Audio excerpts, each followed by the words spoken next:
दोस्तों बात करूंगा कि संविधान में सबको बराबरी का अधिकार दिया गया है, क्योंकि जब तक सब बराबर नहीं होंगे तब तक जो भी इक्वलिटी भेदभाव है उसके लिए कानून बनते रहेंगे। क्योंकि संविधान यही कहता है कि हम सब लोग बराबर हों। लेकिन सब लोग बराबर किस तरीके से होंगे? जब तक आप आर्थिक रूप से मजबूत नहीं होंगे तब तक आपको समाज में वो सम्मान नहीं मिल पाएगा। क्योंकि लगातार लोग ये आवाज उठा रहे हैं कि SC ST एक्ट खत्म किया जाए। ये लोग मांग कर रहे हैं। क्या अब SC ST समाज इतना ताकतवर हो चुका है? क्या अब वो लोग इनके साथ अन्याय अत्याचार नहीं करेंगे? अगर SC ST एक्ट खत्म होता है तो जो लोग SC ST एक्ट का विरोध करते हैं, क्या वो लोग इनके साथ अत्याचार अन्याय नहीं करेंगे? बड़ा सवाल है। ये डाटा है कि सबसे ज्यादा NCRB की रिपोर्ट है कि सबसे ज्यादा अत्याचार, उत्पीड़न, रेप, मर्डर सबसे ज्यादा SC ST के साथ होते हैं। सबसे ज्यादा शोषण जाति के नाम पर इनका किया जाता है और उसके बाद में OBC का। तो बड़ा सवाल है, क्या ये लोग अब मजबूत हो गए हैं? और अगर इनका राजनीतिक आरक्षण भी खत्म कर दिया जाए तो क्या SC ST के लोग राजनीति में आ सकते हैं? क्या इनके लोग इतने ताकतवर हो चुके हैं, या फिर OBC के लोग इतने ताकतवर हो चुके हैं कि राजनीतिक आरक्षण खत्म कर दिया जाए, इनकी रिजर्व सीटें जो है वो खत्म कर दी जाएं, तो क्या ये लोग राजनीति कर सकते हैं? या फिर सिर्फ उनके आरक्षण को खत्म करने की साजिश लगातार हो रही है? फिलहाल आप लोग क्या सोचते हैं कि ये लोग इतने ताकतवर हो चुके हैं? अगर नहीं हो चुके हैं तो इनको बराबरी का अधिकार है। ये लोग, इनके राजनीतिक आरक्षण भी रहे और इनका जो है सामाजिक तौर पर उत्पीड़न भी ना किया जाए, इसलिए जो लोग इस चीज के समर्थन में हैं, जो आरक्षण के समर्थन में हैं, क्योंकि जब तक आप बराबर नहीं हो जाते हैं तब तक संविधान से ये राइट है कि आपके लिए कानून बने।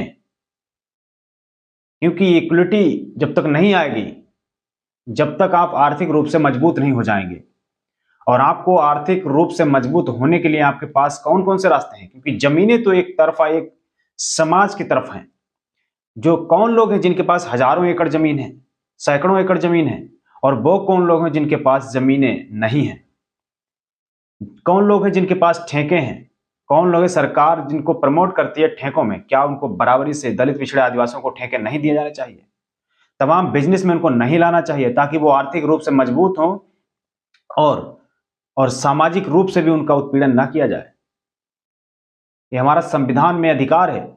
संविधान हमें आजादी देता है। संविधान ये कहता है कि सबको बराबरी का अधिकार है, लेकिन सब लोग बराबर क्यों नहीं हो पा रहे? क्या सरकारें इस पर काम नहीं कर रही हैं? ये बड़ा सवाल है। क्योंकि सरकार अगर इतना फोकस करे, आपके लिए जो दलित, पिछड़ा, आदिवासी है उसके बच्चे सरकारी विद्यालय में जाएंगे, और वहीं जो लोग सक्षम है, जो धन्ना सेठ हैं, उनके बच्चे मॉडर्न स्कूल में जाएंगे, विदेश में पढ़ेंगे।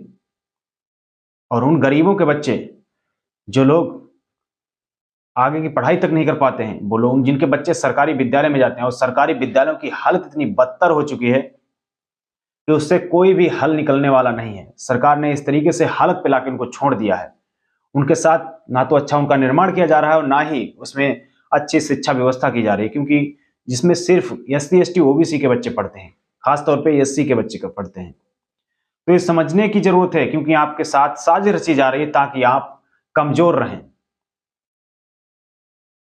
और सोचिए, जब आपके राजनीतिक आरक्षण से पहुंचने वाले लोग जब सत्ता में होते हैं, तब आपके साथ ये सब कुछ चल रहा है, जातिवाद इतना हो रहा है।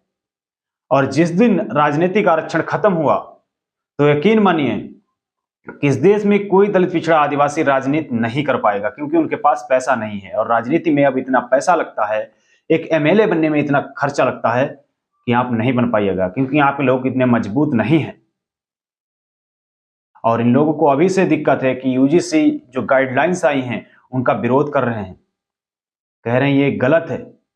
अब किसी के साथ शोषण नहीं होता है भाई, यकीन मानिए, हकीकत है ये।